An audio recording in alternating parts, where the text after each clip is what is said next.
Assalamu alaikum everyone. Hope you are doing well. In this video we will discuss about paroxysmal nocturnal hemoglobin urea. So let's start our topic. देखिए हमारे पास जो paroxysmal nocturnal hemoglobin urea है इसमें क्या होता है anaemia होता है, ठीक है। और जो अनीमिया होता है उसकी रीज़न क्या होती है ब्लड वेसल। ये हमारे पास ब्लड वेसल है, ठीक है। तो ब्लड वेसल के अंदर जो रेड ब्लड सेल है इनकी डिस्ट्रक्शन होती है। जब इनकी डिस्ट्रक्शन होगी तो इसे हम कहते हैं, जब भी red blood cell blood vessel के अंदर डिस्ट्रॉय करेंगे तो इस कंडीशन को हम कहते हैं इंट्रावेस्कुलर हिमालसिस। इसमें क्या होता है इंट्रावेस्कुलर हेमालिसिस, ठीक है, इंट्रावेस्कुलर हेमालिसिस। सबसे पहले तो आपको ये पता होना चाहिए जो प्रोक्सिमल नक्चर्नल हीमोग्लोबिन यूरिया है इसके अंदर इंट्रावेस्कुलर हेमालिसिस होती है प्रीडोमिनेंटली। एक्स्ट्रावेस्कुलर हेमालिसिस भी हो सकती है लेकिन प्रीडोमिनेंटली जो होती है वो इंट्रावेस्कुलर हेमालिसिस होती है। तो ये आपने याद रखना है। अब देखें ये जो हमारे पास डिजीज है इसका नेम है, इसे देखें प्रोक्सिमल। प्रोक्सिमल से क्या मुराद है, हमारे पास ये प्रोक्सिमल है, इससे क्या मुराद है ऑन एंड ऑफ, ठीक है, ऑन एंड ऑफ। ओके, अब नक्चर्नल है, इससे क्या मुराद है नक्चर्नल, ठीक है, नक्चर्नल है, इससे मुराद है नाइट, ठीक है। And haemoglobin urea you already know, ठीक है। तो इसमें होता है हीमोग्लोबिन इन यूरिन, ठीक है। तो ये ऑन एंड ऑफ जो होती है रात को हीमोग्लोबिन जो होती है यूरिन में आती है। तो इस बेस पे हमने नेम रखा, इसका नेम जो है हमारे पास जो प्रोक्सिमल नक्चर्नल हीमोग्लोबिन यूरिया, ठीक है। तो अब मैं आपको बताऊंगा कि ये जो हीमोग्लोबिन यूरिया है इसकी रीज़न क्या होती है, रात को हीमोग्लोबिन जो होती है वो यूरिन के अंदर क्यों आती है। जब हम सुबह उठते हैं तो रात को जो होती है वो हीमोग्लोबिन यूरिन के अंदर होती है, और जब हम सुबह उठते हैं और हम जो यूरिन करते हैं तो यूरिन के अंदर हमें जो होती है वो हीमोग्लोबिन मिलती है। यूरिन का जो कलर होता है वो चेंज हो जाता है। अब देखिए इस कंडीशन में होता क्या है, ये फॉर एग्जांपल हमारे पास ब्लड वेसल के अंदर एक रेड ब्लड सेल है, ठीक है। अब रेड ब्लड सेल का जो इन्वायरमेंट होता है, जो इर्द गिर्द वाले जो जो रन कर रहे थे दूसरी जो प्रोटीन वगैरह होती हैं इसको डिस्ट्रॉय करवा सकती हैं, ठीक है। इन्वायरमेंट को इतना अच्छा नहीं होता इसका। अब होता क्या है कि ये जो रेड ब्लड सेल है इसकी मेम्ब्रेन पर एक प्रोटीन होती है, एंकर करता है एक प्रोटीन को रेड ब्लड सेल, उसे हम कहते हैं जीपीआई, ठीक है, जीपीआई। इस जीपीआई को क्या कहते हैं, इसका फुल फॉर्म क्या है, ग्लाइकोसाइल फॉस्फेटिडाइल इनोसिटोल, ठीक है, ग्लाइकोसाइल फॉस्फेटिडाइल इनोसिटोल। अब ये जो जीपीआई है इसने क्या करना है, इसने कुछ प्रोटीन्स होती हैं सरफेस के साथ उनको अटैच करवाना है। फॉर एग्जाम्पल ये एक इस तरह लगा ले कि यहाँ पे एक है हमारे पास, ये एक फॉर एग्जाम्पल हम कोई भी चीज़ लें तो उसके ऊपर एक उसकी सरफेस के ऊपर एक ऐसी चीज़ लगी हो जो दूसरी चीज़ को अपने साथ अटैच करवा दे। तो इसका भी यही है कि इसने अपने साथ दूसरी को प्रोटीन को अटैच करवाना है। अगर ये जीपीआई ना हो तो प्रोटीन जो होती है वो दूसरी अटैच नहीं हो सकती। वो कौन सी प्रोटीन है, वो हमारे पास एक प्रोटीन होती है जिसे हम कहते हैं डैफ, डीके एक्टिवेटिंग फैक्टर। और ये हमारे पास जीपीआई और इसके साथ एक और प्रोटीन होती है जिसे हम कहते हैं मिरल, MIRL मिरल, ठीक है। तो ये जो दो प्रोटीन्स होती हैं ये इन्होंने जीपीआई के की वजह से इन्होंने सरफेस के साथ अटैच होना होता है। तो जीपीआई ही इनको अटैच करवा रही होती है। अब इनका फंक्शन क्या होता है, जब ब्लड के अंदर फॉर एग्जांपल ये हमारे पास कुछ टॉक्सिक होते हैं जो एजेंट होते हैं जो इसको डिस्ट्रॉय करवा सकते हैं रेड ब्लड सेल को, वो कौन से होते हैं, फॉर एग्जांपल ये हमारे पास है कंप्लीमेंट। कंप्लीमेंट आता है तो कंप्लीमेंट जो होता है इसको डिस्ट्रॉय नहीं करवा सकता, ठीक है। कंप्लीमेंट जो है, कंप्लीमेंट जो होता है ये जब आता है तो अब इसने डिस्ट्रॉय करवाना है रेड ब्लड सेल को। तो ये होते हैं जब डैफ और मिरर लगे होते हैं तो ये क्या करते हैं, ये इस कंप्लीमेंट को जो होता है वो एक्टिवेट नहीं होने देते, ठीक है, ये इनएक्टिव फॉर्म में है और इसको एक्टिवेट नहीं होने देते। अगर मैं सिंपल वर्ड में आपको कहूँ हमारे पास जो C3 कन्वर्टेज एक एंजाइम होता है, C3 कन्वर्टेज एंजाइम, ठीक है। तो C3 कन्वर्टेज एंजाइम ने एक्टिवेट होना होता है, C3 कन्वर्टेज एंजाइम। तो देखें यहाँ पे होता क्या है कि C3 जो होता है ना, C3 कन्वर्टेज कन्वर्टेज एंजाइम होता है, एंजाइम होता है, इसने एक्टिवेट होकर ये इनएक्टिव फॉर्म में है, ठीक है, इन एक्टिव फॉर्म में इसने एक्टिव होना होता है। तो एक्टिव होने के लिए अब इसको जो होता है, इसको अगर ये एक्टिव हो जाए तो फिर क्या होगा कि एक्टिव हो जाएगा तो फिर जो होगा हमारे पास रेड ब्लड सेल की होगी, बाकी कंप्लीमेंट जो होंगे उनको एक्टिवेट करवाएगा और रेड ब्लड सेल को डिस्ट्रॉय करवा देगा। अब ये जो डैफ और मिरल होते हैं इसको एक्टिवेट नहीं होने देते, ठीक है, इसको इनएक्टिवेट रहने देते हैं। जब ये एक्टिवेट नहीं होगा C3 कन्वर्टेज तो फिर क्या होगा, फिर रेड ब्लड सेल होंगे उनकी डिस्ट्रक्शन नहीं होगी। अब ये जो कंडीशन हमारे पास है, जो हमारे पास प्रोक्सिमल नक्चर्नल हीमोग्लोबिन यूरिया है, इसके अंदर क्या होता है कि जो होते हैं ना कुछ पीपल होते हैं उनके अंदर ना हमारे पास एक्वायर्ड डिफेक्ट है, ये एक्वायर्ड डिफेक्ट है उनके अंदर क्या होता है, जीपी हमारे पास आई जो होता है ना, जो हमारे पास ग्लाइकोफॉस्फेटिडाइल इनोसिटोल, ठीक है, ये जो होता है इसकी डेफिशिएंसी हो जाती है, ये सरफेस के ऊपर एंकर नहीं होता। अब इसका डिफेक्ट क्या है, ये एक्वायर्ड है, ये जो होता है हमारे पास एक्वायर्ड डिफेक्ट है, ठीक है, ये एक्वायर्ड डिफेक्ट है। ओके, तो अब देखें मैं आपको, ये है माइलाइड, हमने पढ़ा था जो होती है हेमाटोपोइटिक जो स्टेम सेल होते हैं हमारे पास, ये हमारे पास हेमाटोपोइटिक स्टेम सेल हैं। इससे क्या बनता है, इससे आगे बनते हैं हमारे पास लिम्फाइड लिनियज चलती है, लिम्फाइड स्टेम सेल होते हैं, ठीक है, स्टेम सेल, ओके। और हमारे पास होते हैं माइलाइड स्टेम सेल। अब माइलाइड स्टेम सेल से आगे 3 तरह के सेल बनते हैं। वो कौन से सेल होते हैं? वो हमारे पास बनते हैं रेड ब्लड सेल, जो आगे सारा प्रोसेस चलता है। उसके बाद हमारे पास बनते हैं ग्रेनुलोसाइट। ग्रेनुलोसाइट में हमारे पास कौन से सेल होते हैं? न्यूट्रोफिल। और हमारे पास होते हैं और कौन से सेल होते हैं? इयोसिनोफिल एंड बेसोफिल। ठीक है। और हमारे पास ये जो उसके अलावा क्या बनाते हैं? ये हमारे पास प्लेटलेट्स। ठीक है, प्लेटलेट्स होते हैं। और इसके अलावा हमारे पास जो होते हैं मैक्रोफेजेस होते हैं। ठीक है, प्लेटलेट और मैक्रोफेजेस। ठीक है, ओके। ये जो होते हैं ना हमारे पास, ये जो सेल्स होते हैं, अब ये बनते हैं माइलाइड स्टेम सेल से। अब होता क्या है कि जो माइलाइड स्टेम सेल होता है इसके अंदर डिफेक्ट आता है। इसकी जो प्रोटीन होती है, हमारे पास जीन होती है, उसके अंदर डिफेक्ट आ जाता है। जब इसके अंदर डिफेक्ट आएगा तो फिर क्या होगा? जीपी जो हमारे पास आई होता है, इसका जो होता है ये उसके ऊपर एंकर नहीं होता। जो मेम्ब्रेन है उनके ऊपर लगता नहीं है। जो सारे आगे सेल्स है ना, ये वाले, ये सारे आगे रेड ब्लड सेल्स हो गए, ग्रेनुलोसाइट्स हो गए, प्लेटलेट वगैरह हो गए, ये सारे इनके ऊपर जो होता है वो जीपीआई होता है, वो लगता नहीं है, आके एंकर नहीं होता। जब लगेगा नहीं इनकी मेम्ब्रेन के साथ, तो अब क्या होगा? जो हमारे पास डीके एक्टिवेटिंग फैक्टर था, डेफ, ओके, डेफ था। और इसके अलावा हमारे पास कौन सा था? मिरल। तो ये जो होंगे ये आके इसके ऊपर आके अटैच नहीं हो पाएंगे। जब अटैच नहीं होंगे तो C3 हमारे पास जो कंप्लीमेंट होंगे वो इनएक्टिवेट नहीं रहेंगे, वो एक्टिवेट हो जाएंगे। उनको इनएक्टिवेट करने वाला कौन था? वो यही थे हमारे पास, डेफ और मिरल। अब ये जब लगेंगे नहीं, सरफेस के ऊपर नहीं होंगे, तो फिर उसके बाद क्या होगा? कंप्लीमेंट एक्टिवेट होंगे और इनको डिस्ट्रॉय करवा देंगे। जब इन जो हमारे पास ये सेल डिस्ट्रॉय होंगे, तो अब क्या होगा? सेल डिस्ट्रॉय हो गए हैं तो उसको रेड ब्लड सेल की डिस्ट्रक्शन होगी तो उसको अनीमिया होगा। प्लेटलेट डिस्ट्रॉय होंगे तो थ्रोम्बोसाइटोपिनिया होगा। तो इस तरह की कंडीशन आ रही होती हैं। ठीक है, अब देखें, ये जो मैंने बात की आपको कि ये हमारे पास दैफ और मिरल जो होते हैं, ये जब नहीं लगेंगे तो उनकी डिस्ट्रक्शन हो जाएगी। तो फिर क्या होगा? रेड ब्लड सेल जब भी डिस्ट्रॉय होंगे तो ये किसके अंदर? अब होता क्या है कि नॉर्मली बात करूं, अगर जो कंप्लीमेंट होते हैं ना, कंप्लीमेंट रात के टाइम जो होते हैं, नाइट को, इनका लेवल इंक्रीज हो जाता है कंप्लीमेंट का। ठीक है, अब रात को कंप्लीमेंट का लेवल इंक्रीज क्यों होता है? इसकी रीज़न ये है कि रात के टाइम हम जो ब्रीदिंग ले रहे होते हैं ना, वो हमारे पास ब्रीदिंग होती है शैलो ब्रीदिंग। कौन सी ब्रीदिंग होती है? Shallow breathing. हमारे पास कौन सी ब्रीदिंग होती है रात को? तो हमारे पास जो ब्रीदिंग होती है वो हमारे पास होती है शैलो ब्रीदिंग। तो ये आपने पॉइंट याद रखना है, हमारे पास जो होती है शैलो ब्रीदिंग होती है। ठीक है, शैलो ब्रीदिंग। अब शैलो ब्रीदिंग की होती है जब हम रात को सो रहे होते हैं, तो उस टाइम हमारा जो सांस होता है, वो हमारे जो ब्रीदिंग पैटर्न होता है वो इतना कोई लाइक जिस तरह हम सुबह को डे टाइम जब ब्रीदिंग पैटर्न होता है उस तरह का ब्रीदिंग पैटर्न नहीं होता। हमारा सांस जो होता है वो सही से नहीं ले रहे होते। ठीक है, तो उसे हम कहते हैं शैलो ब्रीदिंग। अब ये जो शैलो ब्रीदिंग होती है, इसकी वजह से क्या होता है? बॉडी के अंदर जो होता है वो कार्बन डाइऑक्साइड, क्योंकि बाहर जा नहीं रहा, लंग से बाहर लंग इसको फेंक नहीं रहा, तो कार्बन डाइऑक्साइड का जो लेवल होता है वो ज़्यादा हो जाता है। जब कार्बन डाइऑक्साइड का लेवल ज़्यादा हो जाएगा तो इसकी वजह से क्या होगा? कार्बन डाइऑक्साइड की वजह से जो होगा वो कंप्लीमेंट होंगे,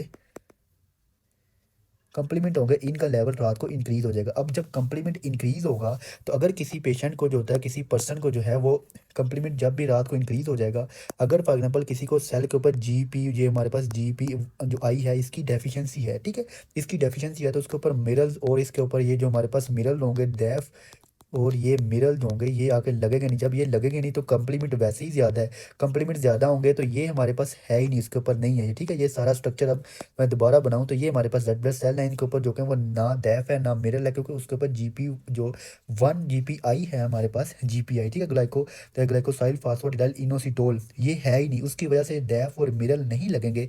तो ये जो कंप्लीमेंट होगी ये रेड ब्लड वेसल के अंदर क्या बड़े होंगे, ठीक है, उनका लेवल बढ़ जाएगा। जब लेवल बढ़ेगा तो ये इस जो रेड ब्लड सेल है इसको डिस्ट्रॉय करवा देंगे, इसको डिस्ट्रॉय करवाएंगे, प्लेटलेट को डिस्ट्रॉय करवा देंगे, बाकी जो सेल होंगे उनको भी डिस्ट्रॉय करवा देंगे। ठीक है, अब जब रेड ब्लड सेल की डिस्ट्रक्शन हो जाएगी तो इसकी डिस्ट्रक्शन जो होगी, ये देखें ये ब्लड वेसल है, तो इसकी जो डिस्ट्रक्शन हो रही है वो कहाँ पे हो रही है? वो यहाँ पे हो रही है। ठीक है, यहाँ पे डिस्ट्रक्शन हो रही है रेड ब्लड सेल की कंप्लीमेंट की वजह से। ठीक है, तो इसे हम कहते हैं इंट्रावेस्कुलर हिमालसिस, इंट्रावेस्कुलर हिमालसिस। अब जब इंट्रावेस्कुलर हिमालसिस हो जाएगी, तो मैंने आपको बताया था जब भी इंट्रावेस्कुलर हिमालसिस होती है तो हीमोग्लोबिन रिलीज होती है, ब्लड वेसल के अंदर हीमोग्लोबिन पड़ी होती है ब्लड के अंदर। ठीक है, अब ये जो हीमोग्लोबिन होगी ये एक हमारे पास होती है प्रोटीन होती है, हेप्टोग्लोबिन के साथ मिल जाती है, हेप्टो सॉरी हेप्टोग्लोबिन के साथ मिल जाएगी। जब हेप्टोग्लोबिन के हीमोग्लोबिन जब ब्लड के अंदर आएगी वो हेप्टोग्लोबिन के साथ मिल जाएगी। अब हेप्टोग्लोबिन के साथ मिलेगी तो ब्लड के अंदर हेप्टोग्लोबिन का जो लेवल होगा वो कम हो जाएगा, ठीक है। हेप्टोग्लोबिन का लेवल कम हो जाएगा और जब हीमोग्लोबिन मिल जाएगी सारी हेप्टोग्लोबिन के साथ अटैच हो जाएगी, फिर हेप्टोग्लोबिन फ्री फॉर्म में नहीं मिलेगा तो हीमोग्लोबिन का लेवल भी बढ़ना शुरू हो जाएगा, ठीक है। हीमोग्लोबिन का लेवल भी बढ़ना शुरू हो जाएगा तो हीमोग्लोबिनीमिया होगा उनको। हेप्टोग्लोबिन का लेवल कम हो जाएगा और ये जो हीमोग्लोबिन है फिर एक टाइम आएगा कि ये हीमोग्लोबिन जो कि हमारे पास यूरिन में आना शुरू हो जाएगी, किडनी में जाएगी, क्योंकि इसका लेवल इतना ज़्यादा हो गया और ये वाटर सॉल्युबल है तो ये यूरिन के थ्रू बाहर निकलेगी तो उसको क्या हो जाएगा, हीमोग्लोबिन यूरिया हो जाएगा, हीमोग्लोबिन यूरिया, ठीक है। अब हीमोग्लोबिन यूरिया भी हो गया उसको, ठीक है। हेप्टोग्लोबिन का लेवल कम हो गया, हीमोग्लोबिन का लेवल जो होगा वो ज़्यादा होगा, जैसे हम कहते हैं हीमोग्लोबिन नीमिया, ठीक है। तो ये कब होता है, जब वो सुबह उठता है। तो सुबह उठता है तो जब वो यूरिन करता है तो उसका जो यूरिन का कलर होता है वो रेड होता है। उसकी रीज़न क्या होती है, कलर चेंज हो जाता है, उसकी रीज़न ये होती है कि हीमोग्लोबिन जो होता है वो यूरिन के अंदर आ रही होती है, जो कलर होती है यूरिन का चेंज कर देती है, ठीक है। तो इस वजह से ही हम इसका जो नेम है वो है प्रोक्सिमल नक्टर्नल हीमोग्लोबिन यूरिया। इसको रात के टाइम ये अटैक होता है, रात के टाइम इसका जो कंप्लीमेंट्स हैं वो जो होते हैं एक्टिवेट होते हैं और वो कंप्लीमेंट होते हैं इसको जो, क्योंकि वो ज़्यादा हो जाते हैं और इसको डिस्ट्रॉय करवा देते हैं रेड ब्लड सेल को, ठीक है। और ये जो प्रोक्सिमल का क्या मतलब है, ऑन एंड ऑफ, और ये हर रात डेली उसको हर रात नहीं हो रहा होता, ये इसको कभी कभार जो होता है ये उसको जो होते हैं वो अटैक होता है। कंप्लीमेंट जब ज़्यादा हो जाएंगे जिस दिन जिस रात उस टाइम जो होगा उसको जो होगा वो यूरिन के अंदर उसको जो होगा हीमोग्लोबिन आएगा, ठीक है। तो ये अपने पॉइंट याद रखने हैं। अब उसके बाद देखें, ठीक है, तो ये हमारे पास हो गया। अब देखें प्लेटलेट का लेवल कम हो जाएगा, एक और चीज़, तो प्लेटलेट का लेवल भी कम हो जाएगा। जब प्लेटलेट का लेवल कम हो जाएगा इसके अंदर प्लेटलेट्स होंगे उनका लेवल जो होगा वो कम हो जाएगा, क्योंकि प्लेटलेट की डिस्ट्रक्शन भी हो गई है। तो प्लेटलेट का लेवल कम होगा, जब प्लेटलेट डिस्ट्रॉय करेंगे तो उससे जो होगा प्लेटलेट से मटीरियल निकलेगा, ठीक है। जो साइटोप्लाज्मिक मटीरियल होगा वो रिलीज़ होगा। अब ये जो मटीरियल रिलीज़ होगा तो ये क्या करेगा, ये हमारे पास थ्रोम्बोसिस करवा देगा। एक चीज़ आपने याद रखनी है कि थ्रोम्बोसिस हमेशा प्लेटेट ही नहीं करवा रहे होते, जो प्लेटेट के अंदर जो मटेरियल होता है, जो साइटोप्लाज्मिक मटेरियल होता है, ये भी जो होता है ये कैपेबिलिटी होती है इसके अंदर, ये जो होता है थ्रोम्बोसिस करवा देता है, ठीक है। ये जो होता है बाकी प्लेटेट जो होंगे उनको एक्टिवेट करेगा, हमारे पास कोगुलेशन जो फैक्टर्स होंगे उनको एक्टिवेट करेगा और जो होगा ब्लड वेसल के अंदर होगा वो थ्रोम्बाई फॉर्मेशन करवा देगा, ठीक है, थ्रोम्बाई फॉर्मेशन करवा देगा। इसको क्या होगा, माइक्रो थ्रोम्बाई बन जाएंगी, ठीक है, इसको थ्रोम्बाई बनेंगी और इसके अलावा क्या हो जाएगा, और इसके अलावा इसको प्लेटेट का लेवल कम हो जाएगा। जब भी प्लेटेट का लेवल कम होता है उस कंडीशन में हम कहते हैं थ्रोम्बोसाइटोपिनिया, ठीक है। तो अब देख लें इसके अंदर कौन कौन सी प्रॉब्लम आ रही है उसको हम देखते हैं। हमारे पास देखें सबसे पहले ये इक्वायर्ड डिफेक्ट है, तो पहला पॉइंट आपने याद रखना है, ये जो होता है इक्वायर्ड डिफेक्ट है, इसके अंदर जीपीआई जो होता है उसकी डेफिशिएंसी हो जाती है, ठीक है।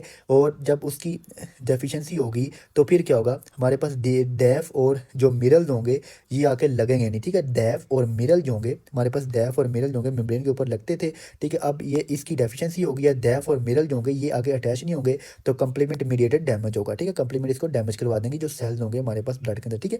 इंट्रावेस्कुलर हिमासिस होती है, जब भी इंट्रावेस्कुलर हिमासिस होगी often at sleep night during sleep. Sleep time क्यों होती है, मैंने आपको बता दिया कि रेस्पिरेटरी एसिडोसिस होता है, एसिड का लेवल बढ़ता है, कार्बन डाइऑक्साइड जब भी ज़्यादा होता है ड्यू टू रेस्पिरेटरी काज, ठीक है, ड्यू टू लंग, तो हम कहते हैं रेस्पिरेटरी एसिडोसिस, ठीक है। अब ब्रीदिंग इसके अंदर क्या होती है, शैलो ब्रीदिंग होती है, ठीक है। शैलो ब्रीदिंग ड्यूरिंग स्लीप, जब वो सो रहा होता है तो उसकी जो होती है शैलो ब्रीदिंग होती है, उसकी वजह से होते हैं वो एसिडोसिस होता है। और कंप्लीमेंट होते हैं, क्योंकि एसिडोसिस जब भी हुआ कंप्लीमेंट एक्टिवेट हो जाएंगे, जब कंप्लीमेंट एक्टिवेट हो जाएंगे तो वो रेड ब्लड सेल्स होंगे हमारे पास, जो वाइट ब्लड सेल्स हैं जो ग्रेनुलोसाइट वगैरह हैं उनको डिस्ट्रॉय करवाएंगे और प्लेटेट वगैरह को डिस्ट्रक्शन करवा देंगे। जब इनकी डिस्ट्रक्शन हो जाएगी, अब रेड ब्लड सेल डिस्ट्रॉय हो गए तो हीमोग्लोबिनीमिया होगा, हीमोग्लोबिन यूरिया होगा और इसके अलावा क्या होगा, hemosiderinuria is seen in days after. तो ये मैंने आपको बार बार बता चुका हूँ कि हीमोसिड्रिन यूरिया क्यों होता है। ये फॉर एग्जांपल हमारे पास नेफ्रॉन है, ठीक है, नेफ्रॉन का स्ट्रक्चर इसकी जो होती है एपिथेलियल लाइनिंग लगी होती है, तो जब हीमोग्लोबिन आती है तो हीमोग्लोबिन जो होती है इसके अंदर इनकॉर्पोरेट करती है, ये इनगल्फ कर लेते हैं, इसके अंदर आ जाती है हीमोग्लोबिन डिपॉजिट कर देती है, ठीक है। ये जो हमारे पास एपिथेलियल सेल होते हैं, अब हीमोग्लोबिन टूटती है तो हीमोग्लोबिन किससे बनी होती है, आयरन से, आयरन इसके अंदर होता है। जब ये जो सेल की शेडिंग होगी कुछ टाइम के बाद, एक लाइक टाइम के बाद, तो फिर क्या होगा, फिर इनको जो होगा वो हमारे पास आयरन होगी वो यूरिन के अंदर आएगी, ये हीमोग्लोबिन ये सारा यूरिन के अंदर आएगा, तो इसको हम कहते हैं हीमोसिड्रिन यूरिया, हीमोसिड्रिन यूरिया। और हीमोसिड्रिन क्यों कहते हैं? हीमोसिड्रिन हम उस कंडीशन को कहते हैं जो सेल के अंदर आयरन डिपॉजिट कर जाए, उससे कहते हैं हीमोसिड्रिन। और ये हमारे पास आयरन जो होती है यूरिन के अंदर आ रही है, तो इसको हम कहते हैं हीमोसिड्रिन यूरिया। और एक वीक के बाद होती है जब इसको अटैक होता है, जिस दिन फॉर एग्जांपल आज इसको जो होता है वो जो होती है सुबह उसको यूरिन जो होता है वो डार्क यूरिन आया है, ठीक है। और एक वीक के बाद उसको जब हम चेक करेंगे यूरिन के अंदर, तो हीमोसिडिन यूरिया भी होगा। उसकी रीज़न क्या होती है कि सेल कुछ टाइम के बाद जब शेडिंग होती है, तो फिर जो होती है वो हीमो जो ग्लो आयरन होती है वो जैसे निकलती है और यूरिन के अंदर आती है, जिसे हम कहते हैं हीमोसिडिन यूरिया, ठीक है। अब उसके बाद देखें, अब इसका जो टेस्ट है वो हम क्या करवाते हैं, तो इसके अंदर हमने सिक्रोज टेस्ट करवाना होता है, हीमोसिडिन यूरिया होगा, ओके। अब इसके अलावा जो और हमारे पास होते हैं मेन काज, एक हमारे पास जो एमसीक्यूज है इसका ये देखें कि मेन काज ऑफ डेथ है। तो इसकी जो मेन काज ऑफ डेथ होती है वो किससे होती है? वो थ्रोम्बोसिस होती है। तो थ्रोम्बोसिस क्यों होती है? प्लेटेट जो होते हैं उनकी डिस्ट्रक्शन हो जाती है, ठीक है। प्लेटेट जब डिस्ट्रॉय करेंगे तो उनके अंदर साइटोप्लाज्मिक जो होता है कंटेंट रिलीज करेगा और थ्रोम्बोसिस करवा देगा, जिसकी वजह से इनकी डेथ के चांसेस होते हैं। वो क्यों? क्योंकि ये हेपेटिक और पोर्टल सर्कुलेशन या सेरेब्रल वेन के अंदर जो होती है उसकी जो होती है वो थ्रोम्बोसिस फॉर्मेशन हो जाती है। थ्रोम्बाई फॉर्मेशन होगी, जब थ्रोम्बाई फॉर्मेशन होगी तो ब्लड आगे नहीं जाएगा, तो इन्फेक्शन हो जाएगा, जिसकी वजह से उनको डेथ हो सकती है, ठीक है। तो ये आपने एमसीक्यू याद रखना। Most common cause of death in जो होती है हमारे पास प्रोक्सिमल नक्टर्नल हीमोग्लोबिन यूरिया, तो वो हमारे पास है थ्रोम्बोसिस फॉर्मेशन, ठीक है। अब उसके बाद जो इसका हम टेस्ट करवाते हैं सुक्रोज टेस्ट होता है। जब भी हम किसी को सुक्रोज टेस्ट होता है, सुक्रोज टेस्ट से क्या होता है? स्क्रीनिंग फॉर डिजीज़ के लिए। तो इसमें क्या होता है, जब भी सुक्रोज के अंदर मीडिया के अंदर जब भी हम ये रेड ब्लड सेल डालते हैं तो इनकी क्या हो जाती है, इसके अंदर जो होता है हमारे पास जो सोल्यूशन होता है हमारे पास सुक्रोज, तो ये कंप्लीमेंट का लेवल को इंक्रीज एक्टिवेट कर देता है। जब एक्टिवेट करेगा तो फिर क्या होगा, फिर हमारे पास रेड ब्लड सेल होंगे वो डिस्ट्रॉय हो जाएंगे, ठीक है। एक तो ये टेस्ट हो गया। अब कन्फर्मेटरी टेस्ट क्या होता है हमारे पास? कन्फर्मेटरी जो टेस्ट आपने याद रखना है वो हमारे पास यहाँ तो एसिडिफाइड सीरम टेस्ट कर सकते हैं, ठीक है। यह हमारे पास जो टेस्ट होता है कुछ हमारे पास कुछ टाइम के बाद हमने करना होता है। वो टेस्ट कौन सा होता है? हमने देखना होता है इसके अंदर जो होती है ना डीके एक्टिवेटिंग फैक्टर होता है, इसको हम CD55 भी कहते हैं। तो ये हमारे पास CD55 एक मार्कर देखते हैं। तो अटैक के हम कुछ लाइक मंथ के बाद हम ये टेस्ट करवाते हैं, ठीक है। मंथ के बाद अटैक हुआ, उसके मंथ के बाद हमने टेस्ट करवाना कि ये जो हमारे पास CD55 है ये लगा हुआ या नहीं, अटैच है या नहीं। अगर ये प्रेजेंट होगा तो फिर इट मीन कि ये नॉर्मल है, कोई और कंडीशन है। अगर ये प्रेजेंट नहीं होगा तो इट मीन इसको जो होता है प्रोक्सिमल नक्टर्नल हीमोग्लोबिन यूरिया, ठीक है। तो ये आपने पॉइंट याद रखना। अब कॉम्प्लिकेशन क्या हो सकती हैं? कॉम्प्लिकेशन देखें, आयरन डेफिशिएंसी एनीमिया। तो इसमें आयरन डेफिशिएंसी एनीमिया क्यों हो रहा है? तो इसमें ये इसलिए हो रहा है कि ये नेफ्रॉन है, मैंने आपको बताया था। तो इधर से जब भी हीमोग्लोबिन इधर से रिलीज हो रही है, हीमोग्लोबिन यूरिया हो रहा है, ठीक है। तो जब भी किसी को हीमोग्लोबिन जो होती है वो जो होती है एक्सक्रिएट होती है बॉडी से, तो हीमोग्लोबिन के अंदर क्या है? आयरन। तो आयरन जो होगा वो बॉडी से बाहर चला जाएगा। जब बॉडी से बाहर जाएगा तो बॉडी के अंदर आयरन कम हो जाएगा, जिसकी वजह से उनको क्या हो जाएगा? आयरन डेफिशिएंसी अनीमिया, ठीक है। आयरन डेफिशिएंसी अनीमिया हो जाएगा। और देखें, अक्यूट माइलॉइड ल्यूकीमिया हो सकता है 10% पेशेंट के अंदर। तो ये क्यों होता है अक्यूट माइलॉइड ल्यूकीमिया? इसकी रीज़न ये है कि मैंने आपको बताया कि जो हमारे पास माइलॉइड लीनियज है उधर डिफेक्ट आता है। हमारे पास उधर से जो जीन है GPI हमारे पास जो प्रोटीन बना रही है उसका डिफेक्ट होता है। तो उधर से जो होती है हमारे पास म्यूटेशन स्टार्ट होती है। तो इसका चांसेस होता है कि इनके अंदर होती है माइलॉइड लीनियज, हमारे पास जो इमेच्योर ये जो माइलॉइड सेल है इनसे जो होता है वो हमारे पास इमेच्योर फॉर्म का जो होता है वो ल्यूकीमिया हो जाए, जिसे हम कहते हैं एक्यूट माइलॉइड ल्यूकीमिया।